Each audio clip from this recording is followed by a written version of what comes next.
Welcome back. آپ دیکھ رہے ہیں ایٹ کیو. اس ہفتے کے شروع میں یعنی کہ پیر کے دن 19 تاریخ کو پاکستان ایئر فورس نے ایک نامعلوم جاسوسی طیارہ بلوچستان میں مار گرایا. یہ JF-17 نے گرایا. JF-17 کا ٹیل چاپرز نمبر 14 اسکواڈرن ہے. اس میں ہم ریسرچ کر رہے تھے تو اس میں جو ماڈل میزائل جو استعمال ہوا ہے جو فٹڈ ہے اس JF-17 یہ جو اسکواڈرن ہے اس میں جو میزائل فٹڈ ہے وہ ہے PL-5E2.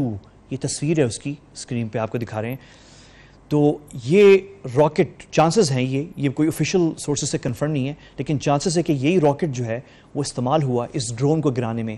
جو ڈرون ہم پیچھے دکھا رہے ہیں یہ ایران میں 2-3 ڈرونز بن چکے ہیں تو ہمیں ایگزیکٹلی پتہ نہیں اب وہ کون سا ایگزیکٹلی ماڈل ہے کیونکہ نہ پاکستان نے اور نہ ایران نے اناؤنس کیا ایگزیکٹلی بتایا ہے کہ کون سا ماڈل تھا یہ ڈرون جو ہے.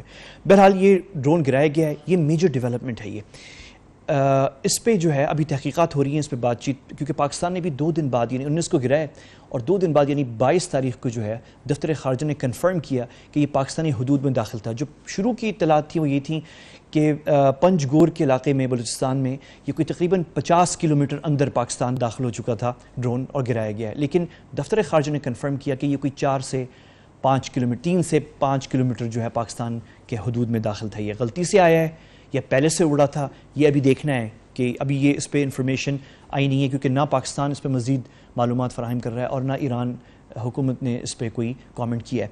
لیکن یہ بڑی میجر ڈیولپمنٹ ہے گرانا جو ہے یہ جو اس وقت انویسٹیگیشنز ہو رہی ہیں جو انفارمیشن ابھی باہر نکل رہی ہے آہستہ آہستہ. ہو سکتا ہے اگلے ہفتے تک مزید انفارمیشن آ جائے لیکن جو انفارمیشن ابھی تک آ رہی ہے جو اطلاعات ہیں اور یہ ایکسکلوسیولی میں آپ کو یہ کیونکہ میں نے ابھی تک پاکستانی میڈیا میں یہ انفارمیشن نکلتے ہوئے کہیں دیکھا نہیں ہے تو یہ میں آپ کو یہ ایک طرح سے ایکسکلوسیو ہے اور وہ یہ ہے کہ ایرانی ڈرون جو ہے بلوچستان کے اندر یہ ابھی شاید ریسنٹلی داخل نہیں ہوا بلکہ یہ پچھلے مارچ سے یعنی تیسرا مہینہ ہے جس میں ایران سے ڈرون جو ہیں وہ بلوچستان میں موجود پائے گئے ہیں آپریٹ کرتے ہوئے پائے گئے ہیں. جاسوسی ڈرون ہیں آبویسلی یہ وہ ڈرون نہیں ہے جو اٹیک ڈرون ہوتے ہیں یہ جاسوسی ڈرون ہیں. تو 3 مہینے سے بلوچستان کے اندر ایران سے ڈرون داخل ہو رہے ہیں اور وہ آپریٹ کر رہے ہیں پچھلے 3 مہینوں سے. تو یہ جو ہے ابھی جو تحقیقات ہو رہی ہیں پاکستان میں اس میں جو انیشل اطلاعات ہیں وہ رپورٹس آ رہی ہیں وہ یہ ہیں کہ 3 مہینے سے ایران سے ڈرون جو ہیں وہ بلوچستان میں آپریٹ کر رہے ہیں. لیکن میں نے اپنی ریسرچ خود کر رہا تھا اور ریسرچ آن لائن جو ہے تو مجھے ایک نیوز آئٹم ملا کہ ستمبر 2015 میں ایران کا ایک بڑا معروف اور مشہور ڈرون ہے جس کا نام ہے شاہد 129 شاہد. یہ آپ اسکرین پہ دیکھ رہے ہیں اور یہ کوئی ڈیفنس بلاگ ہے ملٹری اینڈ ڈیفنس نیوز کا. مجھے نہیں پتا یہ کہاں کا ہے فرینکلی. انہوں نے اگست 2013 کی یہ رپورٹ ہے ان کی اور انہوں نے تصویریں بھی دی ہوئی ہیں کہ یہ ڈرون جو ہے بلوچستان میں کریش ہوا تھا. یہ پاکستان نے نہیں گرایا تھا. ستمبر 2015 میں بلوچستان میں خود گرایا. کیا یہ اس وقت بھی بلوچستان میں آپریٹ کر رہا تھا یا غلطی سے کیونکہ بارڈر پہ ظاہر ہے ہر ملک جو ہے وہ اپنے بارڈر پہ ڈرون اور اس طرح کی چیزیں استعمال کر رہا ہوتا ہے مانیٹرنگ کے لیے. کیا وہ غلطی سے داخل ہوا اور گر گیا تھا یا گرایا گیا تھا یا خود کریش ہوا ہے. لیکن انہوں نے دیا ہوا کہ Iranian drone Shahed 129 crashed in Pakistan's Balochistan province. تو یہ اس وقت 2015 میں بھی ایک کریش ہوا ہے اور اب جو ہے وہ گرایا گیا ہے. تو یہ ڈیولپمنٹ ہوئی ہے بڑی سیریس میجر ڈیولپمنٹ ہے. یہ ابھی پاکستان اور ایران کی بارڈر کوارڈینیشن انفارچونیٹلی نہیں ہو رہی. اس وقت ٹینشن ہے دونوں ملکوں کے درمیان. 27 مئی کو پنجگور کے علاقے کے قریبی جو ہے شیلنگ ہوئی تھی ایران کی طرف سے. ایک پاکستانی شہری جو گاڑی میں اپنے سفر کر رہا تھا وہ مارا گیا تھا. اس سے پہلے 10 ایرانی بارڈر گارڈز مارے گئے تھے. تو یہ ٹینشن جاری ہے. 27 مئی کو جو پاکستانی مارا گیا تھا اس کے بعد پاکستان نے ریکویسٹ کی کہ فلیگ سٹاف میٹنگ یعنی کہ بارڈر پہ جو فورسز ہوتی ہیں دونوں ملکوں کی ان کی ایک میٹنگ کی جائے. وہ میٹنگ 27 مئی سے آج تقریباً مہینہ گزر چکا ہے. تقریباً 1 مہینہ ہو رہا ہے. 4 ہفتے گزر رہے ہیں لیکن ابھی تک وہ میٹنگ ہو نہیں پا رہی. پاکستان نے کئی دفعہ وہ ریکویسٹ کی ہے میٹنگ ابھی نہیں ہو رہی. اب جو لیٹسٹ اطلاعات ہیں وہ یہ ہیں کہ ایران نے کہا ہے کہ ہم میٹنگ کرتے ہیں لیکن اب ہم میٹنگ جو ہے تہران میں کریں گے. یہ میٹنگ بارڈر پہ فلیگ سٹیف نہیں ہوگی. تو اب یہ معاملہ جو ہے بارڈر فورسز ہینڈل نہیں کر رہی. پاکستان کے جو منسٹری آف فارن افیئرز ہے اور ایران کی جو منسٹری آف فارن افیئرز ہے یہ دونوں ہینڈل کر رہے ہیں، اور اب تہران میں میٹنگ اب یقیناً عید کے بعد ہی ہوگی، میٹنگ ہونے جا رہی ہے۔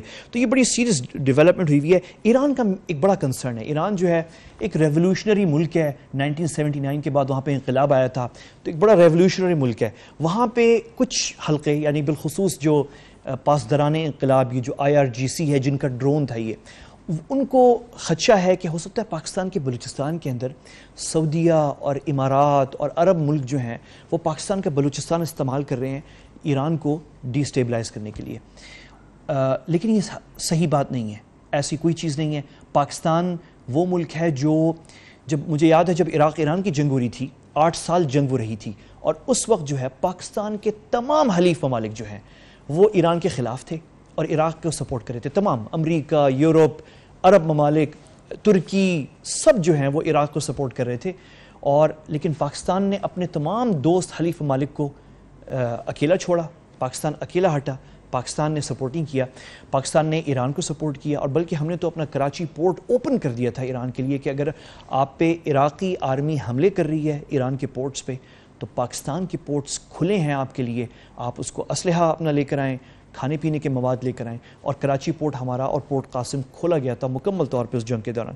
تو یہ ایسا ہو نہیں سکتا کہ بلوچستان جو ہے وہ ایران کے خلاف استعمال ہو رہا ہو، تو یہ ان کو بتانے کی ضرورت ہے ایران کو۔ اب دیکھیں اب کیسے پاکستان ہینڈل کرتا ہے اس چیز کو، لیکن یہ پاکستان کے لیے بھی کنسرن کا باعث ہے کہ ایران کی سرزمین جو ہے ایک تو ڈرون استعمال ہو رہے ہیں، پھر وہاں پہ کلبشن یدف جیسا نیٹ ورک اور انڈینز جو ہیں وہ استعمال ہو رہے ہیں، تو یہ بڑی سیریس سچویشن ہے، پاکستان کے لیے مناسب نہیں ہے۔ ہماری آلریڈی کشمیر کا بارڈر، انڈیا کا بارڈر، افغانستان کا بارڈر، تو ایران میں اگر کچھ حلقے ہیں جو انڈیا کے ساتھ کوآپریٹ کر رہے ہیں یا پاکستان سے ان کی تعلقات اچھی نہیں ہیں، تو ہمارا کام ہے کہ ہم کم از کم ministry of foreign affairs Iran کی جو ہے ان کو انگیج کریں اور ان کے جو خدشات ہیں ان کو دور کریں، اور جو ہمارے خدشات ہیں وہ بھی سامنے لے کر آئیں۔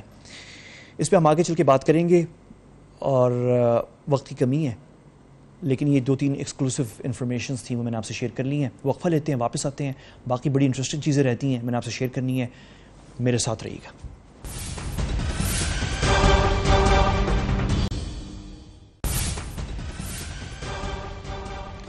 ویلکم بیک، آپ دیکھ رہے ہیں ایٹ کیو۔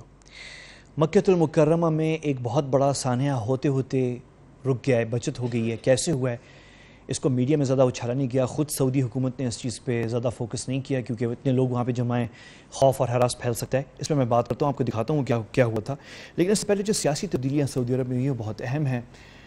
پاکستان ہم اس پہ بڑی کڑی نظر ہم نے خود بھی رکھی ہوئی ہے اس کے اوپر۔ اس کی وجہ یہ ہے کہ سعودی عرب ان 3 ممالک میں سے ایک ہے جو پاکستان کے سپورٹرز رہے ہیں، بڑے قریبی حلیف رہے ہیں، چین، ترکی کے ساتھ سعودی عرب، اور ویسے خطے کے اندر جو سعودی عرب تیل کے حوالے سے بڑی اہمیت تھی سعودی عرب کی، پاکستان کے لیے ہماری یہ بھی ایک اہمیت ہے کہ پاکستان کے باہر سب سے زیادہ تعداد پاکستانیوں کی جو اگر کسی ملک میں ہے دنیا میں تو وہ سعودی عرب میں، اوور آل مڈل ایسٹ میں تو ہے ہی، لیکن سعودی عرب میں سب سے زیادہ پاکستانی ہیں، ہر علاقے کے، ہر سیاسی بیک گراؤنڈ کے، ہر خطے کے پاکستانی وہاں پہ موجود ہیں۔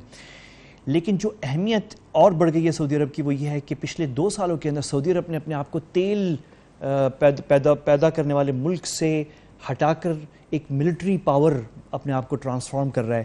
یمن میں ایک جنگ چل رہی ہے، اس میں ان کا بڑا حصہ ہے، شام کے اندر جو جنگ چل رہی ہے اس میں سعودی عرب کا بڑا حصہ ہے، تو اس حوالے سے بڑا اہم ملک ہے، تو دنیا بڑا فوکس کر رہا تھا۔ زیادہ تر فوکس جو ہے وہ شہزادہ محمد بن سلمان جو کہ ڈیپیوٹی کراؤن پرنس تھے اور موجودہ جو کنگ ہیں، بادشاہ جو ہیں شاہ سلمان، ان کے بیٹے ہیں، تو ان پہ زیادہ فوکس تھی کہ یہ جو ہے اب کراؤن پرنس بنا دیے گئے ہیں۔ لیکن فیکٹ یہ ہے، جیسے کہ میں یہ تصویر میں نے پیچھے لگائی ہوئی ہے، صرف ایک عہدے کی تبدیلی نہیں ہوئی، بہت بڑی تبدیلی ہوئی ہے شاہی خاندان میں سعودی عرب میں، اور وہ تبدیلی یہ ہے کہ پچھلے 60 سالوں سے جو فاؤنڈر ہیں سعودی عرب کے، کنگ عبدالعزیز، ان کے بیٹے جو ہیں وہ کنگ بنتے تھے، تو ایک کنگ کا انتقال ہوا، دوسرا کنگ جو ہے اس کا بھائی بن گیا، اور کوئی 50-60 بھائی تھے یہ، تو 50-60 بھائی جو ہیں اور تمام جو ہیں عمر میں ظاہر سب بڑے ہیں، تو ہوتا یہ تھا کہ 60-70 سال کا ایک کنگ جو ہے ان کا انتقال ہوا، دوسرا کنگ آ گیا وہ بھی 70-70 سال کا ہے، تو اسٹیبلٹی نہیں تھی، استحکام نہیں تھا سعودی عرب میں، اور ہمیشہ خدشہ یہ خوف رہا ہے کہ کہیں نہ کہیں کسی نہ کسی وقت جو ہے بہت بڑی کوئی اندرونی لڑائی ہو سکتی ہے رائل فیملی کے اندر، اور سعودی عرب جو ہے وہ ڈی اسٹیبلائز ہوگا۔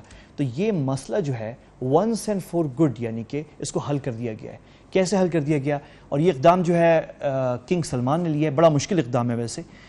اس پہ بھی بہت سے لوگ سوچ رہے تھے کہ شاید اس پہ سعودی عرب میں بہت بڑی اندر لڑائی ہو جائے گی، لیکن ابھی تک نہیں ہوئی ہے.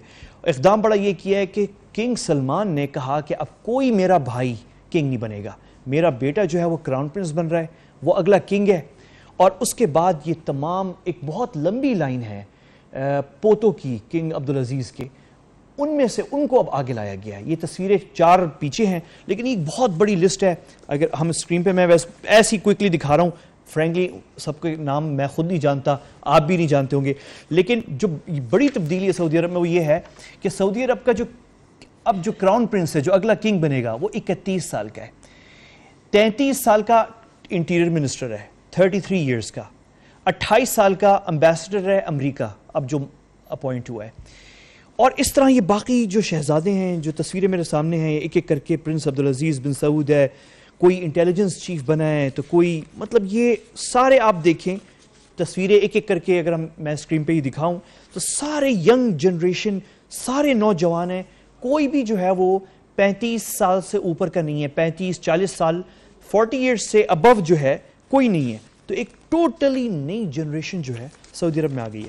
ایک بڑی زبردست ویڈیو جو ہے جو اس حوالے سے سامنے آئی وہ یہ تھی کہ جن کراؤن پرنس کو نکالا گیا ہے، کیا وہ انہوں نے قبول کیا ہے اس فیصلے کو؟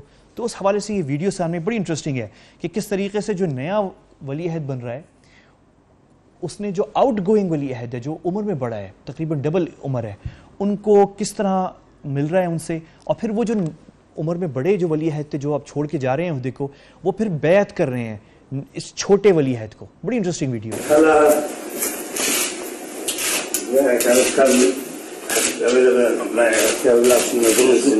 المنشط والمكاره ان شاء الله. الله يجزيك طول عمرك، الله يطول عمرك، الله يجزيك، الله يعينك، الله يطول عمرك. انا بنرتاح الحين وانت الله يعينك. ما نستمع توجيهاتكم ونصحكم، الله يسلمك، موفقين ان شاء الله، في بلدكم دوام، الله يطول عمرك، موفقين، الله يعزك، الله يجزيك. بڑی انٹرسٹنگ ہے یہ ویڈیو جو ہے، جس کے اندر ایک 31 سال کا جو نیا ولی عہد بنا ہے پرانے ولی عہد سے کس طریقے سے مل رہا ہے. اور پرانا ولی عہد جو ہے باتوں باتوں میں وہ کہہ رہا ہے کہ مبارکباد اسے دے رہا ہے اور کہہ رہا ہے کہ مجھے خوشی ہے کہ آپ کو ذمہ داری دی گئی ہے. ویری کوئکلی اس تبدیلی کا مطلب کیا ہے؟ اس تبدیلی کا مطلب یہ ہے کہ سعودی عرب جو ہے پچھلے جو کنگ تھے، کنگ عبداللہ جن کا انتقال ہو گیا تھا، اور پھر کنگ سلمان جو اس وقت ہیں وہ آئے تھے، یہ 2 جو کنگ ہیں یہ لبرلائز کر رہے ہیں سعودی عرب کو.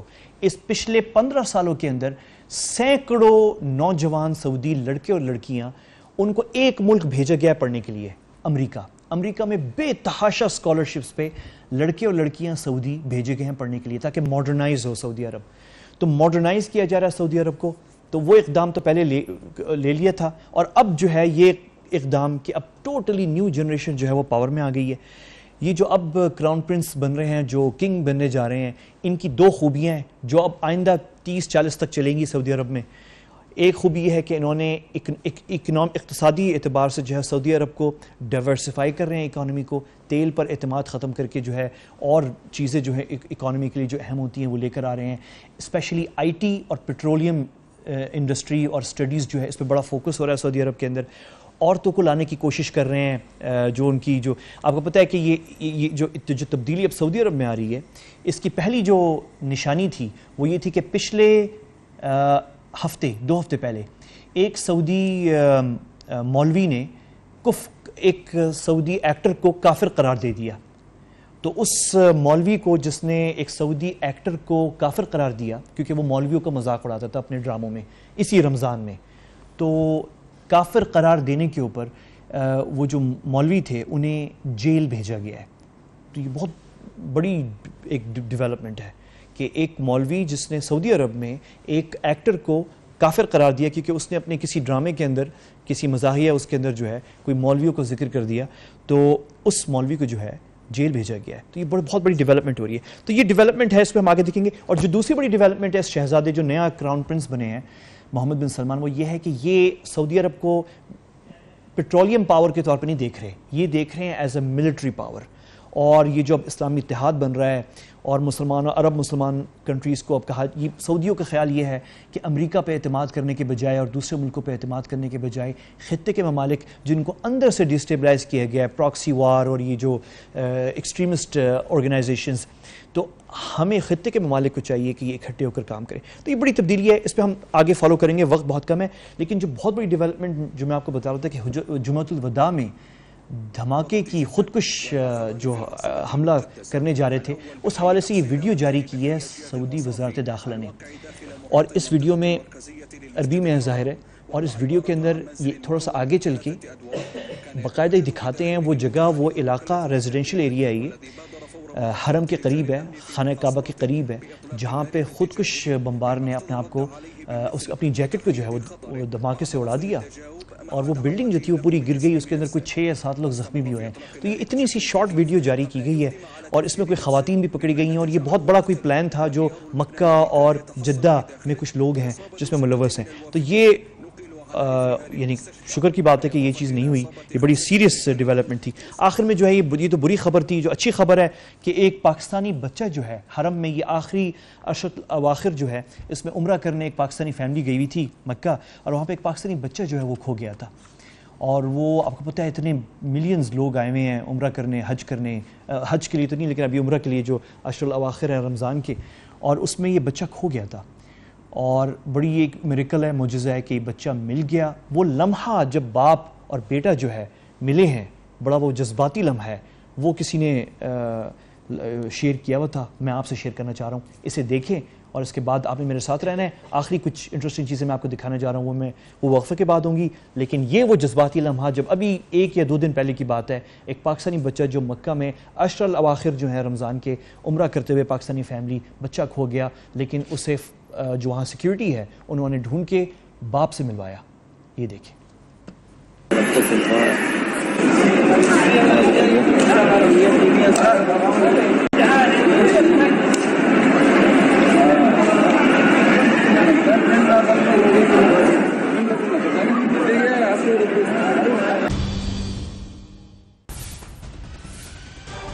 Welcome back. آپ دیکھ رہے ہیں ایڈ کیو. اقوام متحدہ نے 50 سالہ خاموشی کشمیر پر توڑ دی ہے.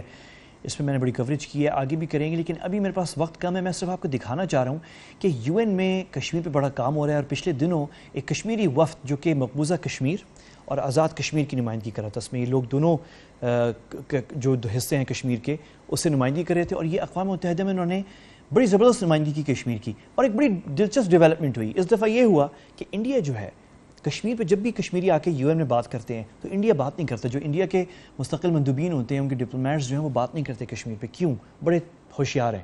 وہ کہتے ہیں کہ اگر ہم بات کریں گے تو انٹرنیشنل کمیونٹی اٹینشن لے گی، اور کشمیر پہ پھر لائم لائٹ میں آئے گا کشمیر، اسپاٹ لائٹ جو ہے وہ کشمیر پہ جائے گی. تو اس لیے ہم کشمیر پہ بات نہیں کرتے. کشمیر کو کرنے دو، جو کر رہے ہیں ہم بالکل نہیں بات کریں گے، تاکہ دنیا میں کوئی اٹینشن پے نہ کرے کشمیر کی طرف. لیکن اس دفعہ ایک بات ہوئی. کشمیری وفد کی قیادت الطاف حسین مانی صاحب کر رہے تھے، جن کا تعلق سری نگر سے ہے. انہوں نے یہ اتنی سی صرف بات کی کہ انڈیا واحد ملک ہے دنیا کا جہاں پہ واٹس ایپ پہ گروپ ایڈمن اگر آپ ہیں تو آپ کو رپورٹ کرنا پڑتا ہے انڈین پولیس میں. صرف اتنی بات کی تھی کہ انڈین مستقل مندوبین جو ڈپلومیٹس ہیں انہیں انٹرپٹ کرنا پڑا. انہوں نے کوشش کی الطاف وانی صاحب کو چپ کرانے کی، لیکن چپ کرا نہیں سکے. کاؤنسل کے جو پریزیڈنٹ تھے، ہیومن رائٹس کاؤنسل اقوام متحدہ کے، انہوں نے پھر اجازت دی الطاف وانی صاحب کو کہ اپنی بات مکمل کریں. بڑا اہم لمحہ تھا یہ دیکھیں. Mr. President, what country in 21st century asks admins of WhatsApp news groups to register with the government? India has this jurisdiction. It issued this order in Kashmir on April 19th last year before backing off to avoid popular and legal backlash.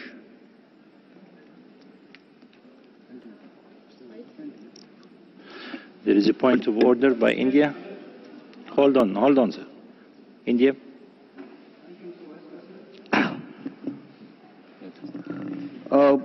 We are grateful to you that you have brought some discipline in this particular session by making it extremely clear to all the participants that they should restrict to the content of agenda item 5. And we also welcome the fact that you have taken action against one of the NGOs who did not stick to it. we would really leave it to your wisdom to see if the statement presently being delivered by the civil society organization is just using the facade of Agenda Item 5, or does it contain, is it true to the content and spirit of Agenda Item 5? Thank you. Thanks to you. Back to the Speaker. Before you speak, I'll give you the floor back, but I appeal to you to frame your statement within the context of Item 5. Agenda Item 5 again, human rights bodies and mechanisms. You have the floor, sir. Mr. President, David Kaye, Special Rapporteur on Right to Freedom of Opinion and Expression, and Michael Foss, Special Rapporteur on Situation of Human Rights Defenders, issued a bold statement on May 11, demanding India to restore internet and social media networks in Jammu and Kashmir.